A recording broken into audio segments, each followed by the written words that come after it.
రేపు రేపు కాకుండా ఎల్లుండి శ్రీదేవి కొడుకు పుట్టిండని పెద్దరాజుకు తెలుస్తుంది. తెలియక మానది. పెద్దరాజుకు తెలిసినాడు బట్టోడా ఆనాడు నాకు ఎందుకు చెప్పలేదు రాని నిన్ను కొత్తాను నన్ను కొత్తాడు. మనం చచ్చిపోయానికి బంగారం ఎందుకుల్లా రూపాయగానే మద్దులూరు కాలంగా సిరికొండ ఉన్నదా? అది ఇంత కాలి ఇది ఇంత కాలే మీరు ఇప్పుడు వెళ్తారు కాదుల్లా. ఇప్పుడు చిన్న పిల్లగాడు పెద్దగా అవుతాడు. పెద్దగా ఎవరి కొడుకు అంటారు? శ్రీదేవి కొడుకు అంటారు. శ్రీదేవి కొడుకు అన్న ముచ్చట ఊళ్ళో ఆగుద్దా? మరి పెద్దరాజుకు తెలియదా? మరి ఆనాడు ఎందుకు చెప్పలేదు పట్టోడు అంటే అప్పుడేం చేస్తావు? నన్ను కచేరి కొడుకు ఎత్తాడు. నిన్ను చంపుతాడు, నువ్వు చస్తావు, నేను ముండన అవుతా. నువ్వు పోయేటోడు మంచిగానే పోతావు. నాకున్నది కట్టవు కాదు. ఆయన లోపలికి గుంజుకొస్తాడు. కొండనాలకే ఉన్న నాలుక వద్దు లోపలి కొండనాలక వద్దు. గింజాలు గీత నాకు కాదుల్లా. ఓర్రాజు సొమ్ములు సోందారు నీకు నగలు నాడాలు సిరిదేవి సీరలు వాడిని మూట కట్టుకొని వచ్చిన తీసుకొచ్చినావు. ఒక 50 లక్షలు ఇచ్చింది. ఏం చేసుకుంటావు? నీ బొంద కాదుల్లా. ఎర్రగొల్ల సొమ్ము ఏడముళ్ళు అంతా కూడా అరగదట. ఎందుకంటే వాళ్ళ సొమ్ము తీసుకొచ్చినావు. ఆ సొమ్ము మనకు అరగది. ఆ సొమ్ము తీసుకుపోయి ఆమెకే చెప్పు. ఎందుకంటే ఆమెకు అప్పచెప్పు. ఈ చీరలు గాని ఈ దోతులు గాని మనకి ఇచ్చిన ఏ వస్తువు గాని ఆమెకి ఇచ్చేసి ఆ తర్వాత నీ బుద్ధి ఉంటే చెప్పుదు, లేకపోతే లేదు గాని ఈ సొమ్ము మాత్రం ఆమెకైతే అప్పచెప్పి రాపో. అప్పచెప్పి రాపో. ఇచ్చి ఎక్కడ ఉందా? ఇల్లు కాలింది. నువ్వు గీడెడుతున్నావు. ఇవన్నీ చేయడం ఉండాలి. నిన్నమో నున్న గుడిసెలేదా? అలానే ఉంటావు. కలరేసిందట గుడిసె. కలరేసిందట. కలరెత్తే ఉండు. కలరెత్తే ఏమైతే ఉండదు.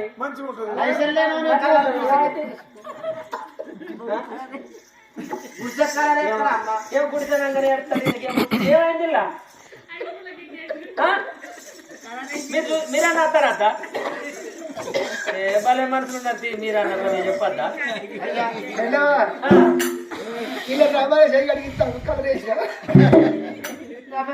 గుడిసె ఇట్లా కాలబెట్టినావా? కదే భోజనం చేసిపోతారు. రమ్మాలి కలరేసిన. అవునుల్లా. సరే మనం మళ్ళా 4 తాటికమ్మలు తెచ్చుకొని మళ్ళీ మనం గుడిసేసుకొని ఆ గుడిసెలో ఉన్న పర్వాలేదు.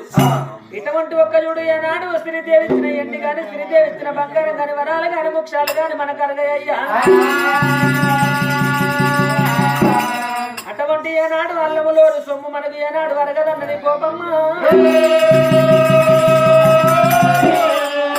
తెచ్చిన ఎండి గాని తెచ్చిన బంగారం గాని మరి అందులోకి వెళ్ళి ఏమన్నా అటువంటి తరగైతే నా మెడలో ఉన్న మంగళ్యం తీసి ఆ బంగారంలో కలిపి అల్లగాళ్ళ చెప్పి రావయ్యా. గోపి ఈ మాట నాకు తెలియలేదు.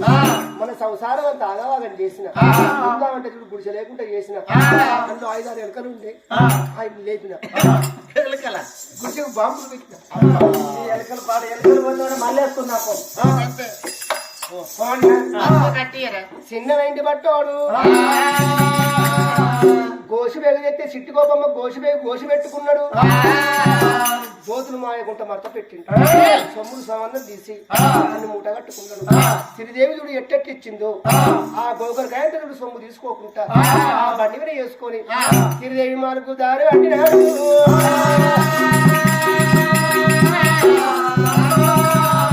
శ్రీదేవి మార్కు దారి పట్టిండు. దారి పట్టినాడే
ఏమైందన్న? అందరికి ఒకరి కాయ సొమ్ము తీసుకోలే, అందులో ఎల్లిపాయని పొట్టు తీయలే.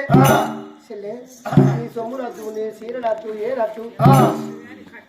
ఇగో నేను అన్న నా సొమ్ముల సంవత్సరాలు అన్ని నా ఇంటికే తెచ్చినావు. చెల్లెనే పోయేస్తానంటాను. ఎందుకన్నా మా సొమ్ము నీకు అడగదా? పిల్లి దుమ్మింది. ఇల్లు దుమ్మిందా? ఇల్లు నీకు అడ్డం గిట్లా వచ్చింది అండి. అద్దు మీ సొమ్ము మాకు అరగదు. ఎర్ర గొల్లలో సొమ్ముడు ఏపకాయ తరగది. ఎర్ర గొల్లలో సొమ్ముడు ఏట్లెత్తి ఎదుర్కొంటది. అది చెల్లి నీ సొమ్ము అది ఏమద్దు. బావతో చెప్పకో, నాకు అది మాకు ఉండదు నేను చెప్పా. వెళ్ళాక అడిగినాక చెప్తా. అన్నా ఈ ముచ్చట నేను చెప్పగాని నీ ఇంటి బంగారం నీ సొమ్ము సంబంధం నాకు అర్థం అంటాను. అన్నా నీకు పుణ్యం ఉంటది. సరే నా ఇంటి తీసుకోకుండా మంచిదే, నా బంగారం తీసుకోకుండా మంచిదే. నా కొడుకు పేరు ఆగో మా బావకు చెప్పకు, వసీల గారి పేరు బావతో చెప్పక ఆగో ప్రాణంగా పాడే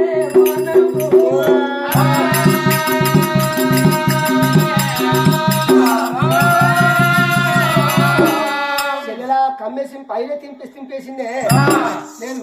సరే సరే అన్న, ఇక అయితే నేను ఇక పోగానే చెప్పకపోతే పుణ్యం ఉంటుంది.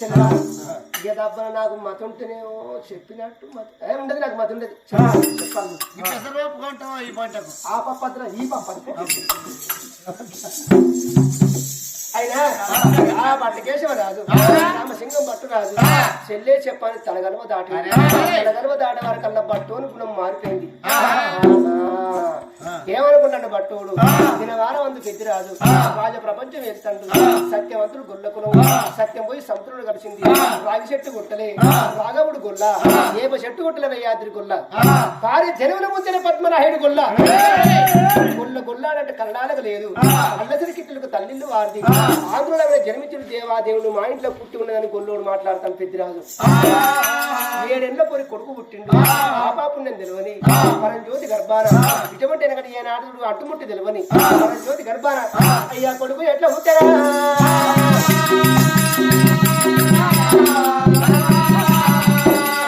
రాజు సెలుకూరి కాండి అని సెలుకల మరి కాడ ఆవుల మేపుతాండు. పొలు రాజు భర్త అక్కడ ఉండంగా ఈ పోరిగట్ల కొడుకు పుట్టిండు. పెద్దిరాజు మా అంత సత్యవంతులు లేరు, మా అంత నీతివంతులు లేరు. రాగి చెట్టు మా గురువు రామపుర గోత్రం అంటాడు. సాగట్ల పూకున్నోనికి అంగి సలము వేయలేదు. లేదన్న వారికి లేదని లేదు, కాదన్న వారికి కాదన్నది అంటాడు. పెద్దిరాజు కచ్చి మీద పూకొని 10 మందికి సముద్రం చెప్తాడు. ఈ మాదిరి కొడుకెట్లా పుట్టిండు. అయినా కూసున్న గొల్లోని కచ్చేరి కిందికి దించకపోతే బట్టు రాదు కాదన్నాడా? పెద్దరాజు కచ్చేరి పెడికి బయలుదేరినాడు.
రానుకున్న కొడుకుని కన్నదంటే నీ తమ్ముడు ఉన్నాడా? పెద్దరాజా ఆ, మీరు సత్యవంతులు అంటిరి, మీరు నీతివంతులు అంటిరి, మీరు సత్యం తప్పలేదంటిరి, మీకు సత్యం ఎక్కడుంది?